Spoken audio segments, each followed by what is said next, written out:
กับสบายดีเด้อแม่FCทางฝั่งลาวฝั่งไทยทางต่างประเทศเบิดทุกผู้ทุกคนมื้อนี้ก็มาพบมาพอกับน้องทงอีกแล้วเนาะพ่อพี่น้องมื้อนี้ก็อยู่ทางบ้านน้องสาพ่อพี่น้องโดยโอ้ตอนนี้น้องสาเพิ่นกำลังดังไฟพ่อพี่น้องดังไฟสินึ่งข้าวนี่แหละเนาะโดยตอนนี้ก็สิคำแล้วเนาะพี่น้อง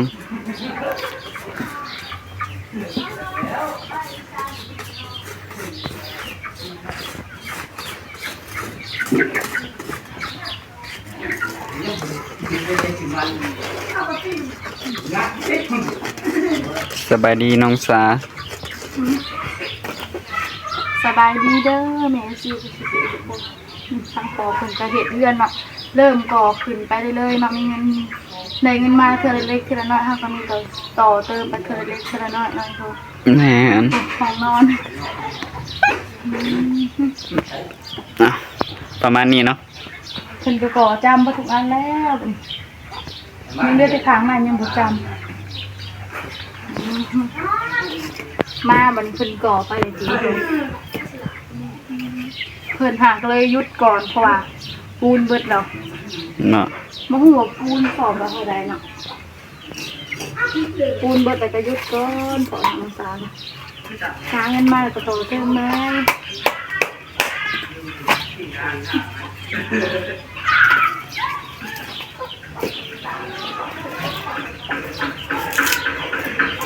ขอทางครับ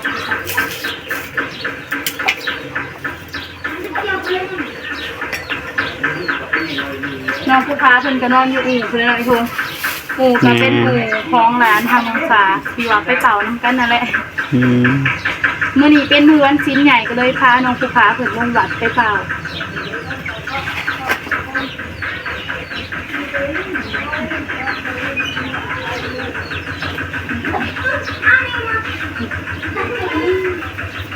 มีกระไพบอกถูก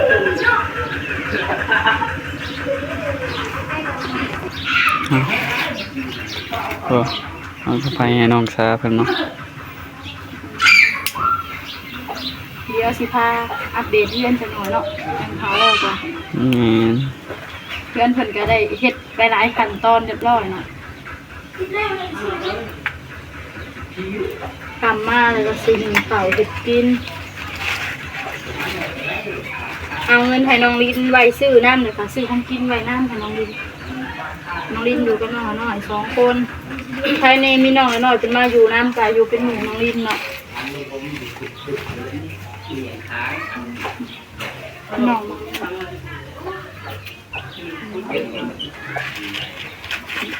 เอาหนึ่งใส่ไปน้ำ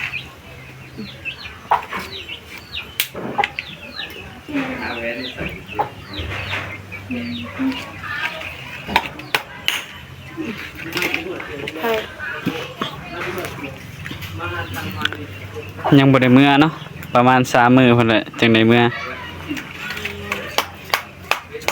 นับเป็นมื้อนี้เป็นมื้อแรกเลยบ่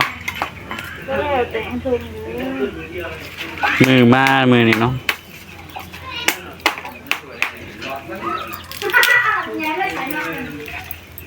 ทานด้วยเตาอบ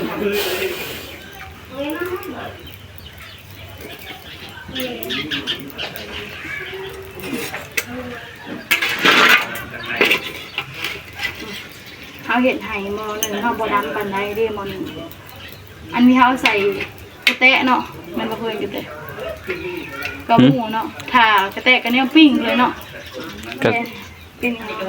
อันนี้มันเป็นแบบลูกหัวก็มาเจาะเอาเองเอามาใส่พอไปให้มันดำเห็ดไห่มอ1เขาบดำเนาะทางภาษากสิไปเอาอ่างมาเนาะ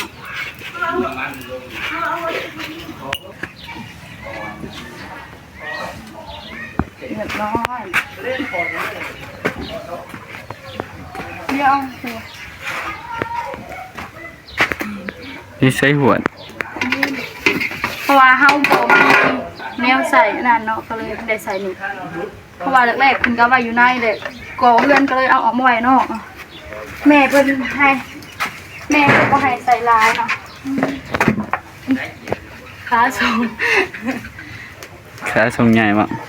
เอาส่งแม่มาหนุ่มส่งกายหันกับหนุ่มบ่ได้เลยกายหันก็มีแต่ไอ้ทงหนุ่มส่งเนาะส่งทางซ้ายหนุ่มตอนนั้นหนุ่มบ่ได้เลยนี่ก็ต้องมาคุยกัน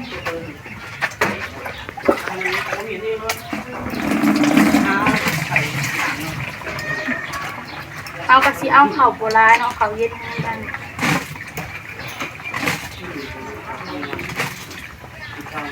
ได้ชัน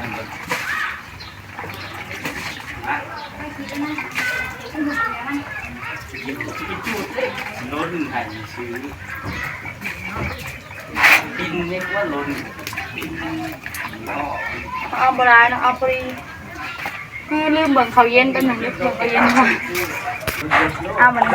เอาน้ำพวดเนาะ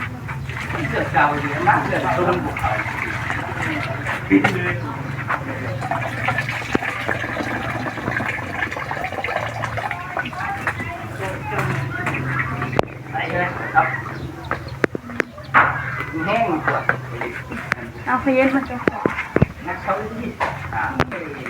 ข่าวเย็นคือยังทอดอยู่ข้อหนึ่งของเกณฑ์นี่เนาะ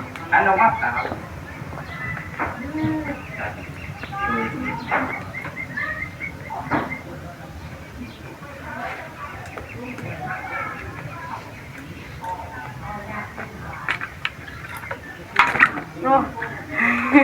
ไข่โดน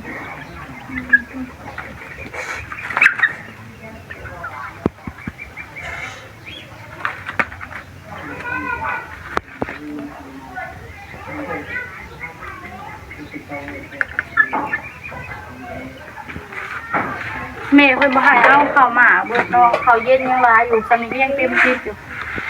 ไปเบิ่งของเป็ดเลยยังทองของเป็ดอยู่ทางนู้น ใช้เป็ดมาต้องเป็ดน้อยตอนนั้นนะบ่เป็ดน้อยตอนนั้นนะบ่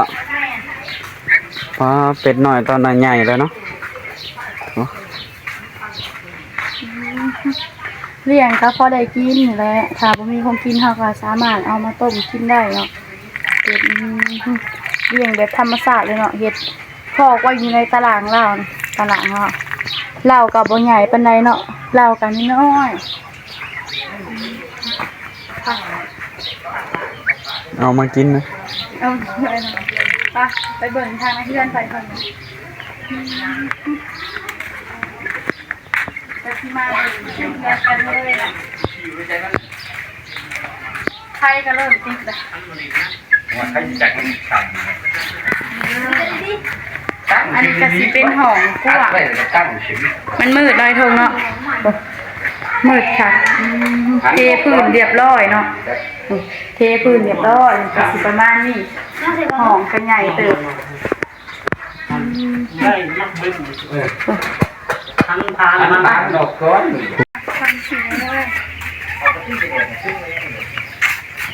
เขาก็สิมารีวิวเนาะนี่เลยเป็นกะ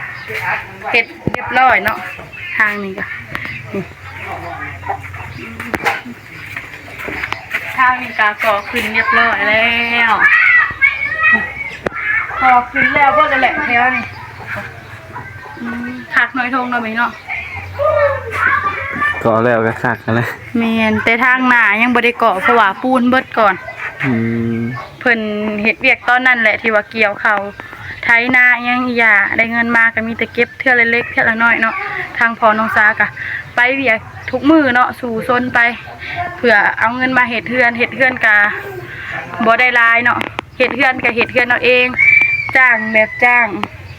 อันน่ะลุงมาซอยเนาะแบบเฮาบ่มีเงินเฮาก็เลยจ้างคนเฮาเองเนาะนี่เลยเนาะเฮ็ดอย่างนี้อันนี้ก็สิเป็นมองใส่ปลาอันนี้ก็เป็นมองน้อยมองใหญ่ใส่ปลาใหญ่ปลาน้อยมองยาวๆนี่สูงฮอดเฮือนพุ่นเนาะตั้งแต่ดินจนสูงฮอดตั้งคาเฮือนพุ่นนี่เลยเนาะทางนี้ก็ก่อเรียบร้อยก่อจำเบิดเลยเนาะ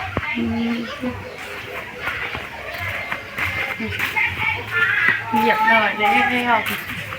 ใส่อันนั้นเรียบร้อยเบิดเลย ไปเอาน้องผู้ค้าก่อนเด้อ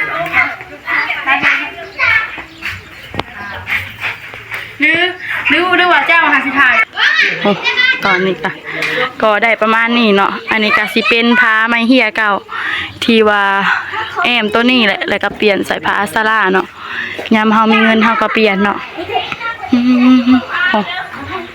ห้องก็อยู่ในเนาะทางนี้ก็ยังก่อบ่สุดเนาะเพราะว่าปูนเบิดก่อนเนาะปูนเบิดก่อนเฮาก็เลยก็ได้ซะนี้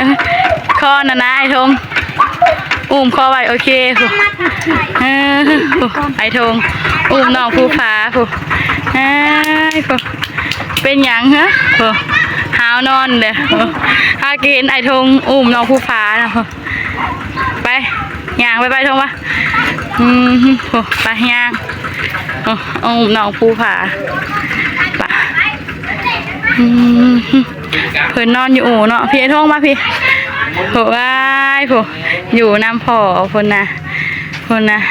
ปะแนมเบิ่งไผ่ฮะโหไปย่างโหอุ้มน้องผู้พาย่างเลาะดินเนาะหลังจากเพิ่นตื่นนอนเรียบร้อยโหบรรยากาศงามแรงโหเพิ่นจะพาลูกไปใส่เด้พาย่างลิ้นเถอะได้เถอะเนียนสิเป็นจังไหนเถอะน้องผู้ขาเถอะอันนี้เนี่ยมันขึ้นถึงผ้าบ่เนี่ยบึงก่อยบ่ฮะคุณน่ะคุณเนี่ยบึงก่อยได้ยินแม่ว่าบ่น้องผู้ขาฮะได้ยินแม่ว่าบ่คุณน่ะฟังอีกไอ้ทงน่ะนะห่อนจ้ะห่อนเองเนาะห่อนเอาแต่หากคนยังโบตกอยู่ออกห่างๆเลยเนาะยันปิดคอมมินแน่เบิ่งข่อยอยู่ข่อยว่าก็เลยแม่ว่าก็แน่เบิ่งแม่นบ่เป็นแน่เบิ่งจานนั่นเนาะแม่นเหรอคนน่ะทางบ่เข้าปลาไหวนะพี่โอ้ว่าแน่กล่องถ่ายหูที่แน่มากล่องนี่แน่มากล่องอย่า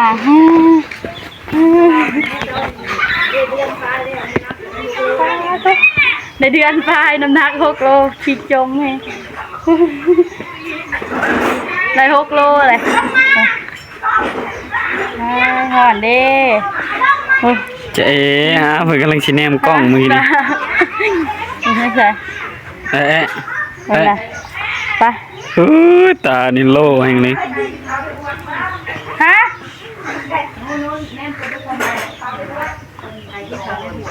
โอ้ทางไอ้ทงพื้นอู้มันนี่เป็นก็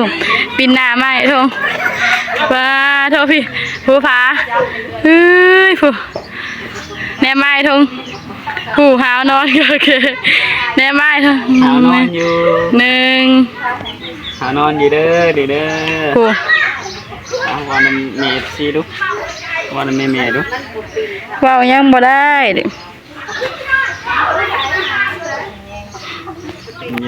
ปลาโถมักได้ปิ่นข้างผู้สวัสดีแม่FCเอาเด้อผู้ใหญ่เฮ็ดมานั่นไอ้ทงนี่เนาะผู้น้องผู้ค้าเพิ่นอยู่นำพอเนาะผู้ฮอนแท้ฮอนหวานเนาะผู้ไอ้ทงผู้หลังจากที่ไปเบิ่งน้องผู้พาเพิ่นเนาะพ่อพี่น้องนี่แหละตามที่อันนี้เนาะพ่อพี่น้องเนาะที่พอน้องชาเพิ่นเฮ็ดตื่มใส่เทื่อละเล็กเทื่อละน้อยเนาะเพิ่นก็ไปเฮ็ดเกี่ยวกับมาดุดนาดุดหยังเนาะเพิ่นได้เงินมาเพิ่นก็มาซื้อปูนมาใส่อันนี้บล็อกก็หาเพิ่นเอาอยู่ในนี่เนาะพ่อพี่น้องเนาะบล็อกที่มื้อก่อนนั่นเนาะเพิ่นเอาอยู่ในนี่อันตัวกองไว้นั่นเพิ่นก็เกือบสิแล้วเบิดเลยพ่อพี่น้องเอ้ยยังเหลือแต่น้อยเดียวถ้าเพิ่นไปไถนาอีกพุ่นแล้วถ้าเพิ่นได้ไถนาอีกก่อนน้องเพิ่นจะได้เงินอีกพ่อพี่น้องเอ้ย ที่ตอนนี้ แต่ตอนนี้นะน่าจะบ่ได้ไถให้ไถนาเลย ก็คือสิบ่ได้เนาะพี่น้องโดยทางนทงก็มาเผาอันนี้หมอข้าวของพี่น้องเนาะอีกประมาณ3 มื้อเนาะไปพอกันอยู่ในเฮือนของพี่น้องเอ้ยเพราะว่านี่ก็หาก็ได้มื้อแรกเนาะมื้อนี้มื้อแรกก็มาก็ฮอดโดนเติบเนาะพี่น้องเนาะโดยบาดนี้ทางทุ่งก็สิได้จบคลิปไว้เพียงเท่านี้เนาะเดี๋ยวมาพบกันในคลิปหน้าเนาะก็ขอบคุณเนาะทางแม่ FC เบิดทุกคนที่เบิ่งคลิปของน้องทงตั้งแต่ต้นจนจบที่ความโฆษณาเนาะทางน้องทงก็สิขอลาไปแล้วเนาะพี่น้องขอกล่าวคำว่าสบายดี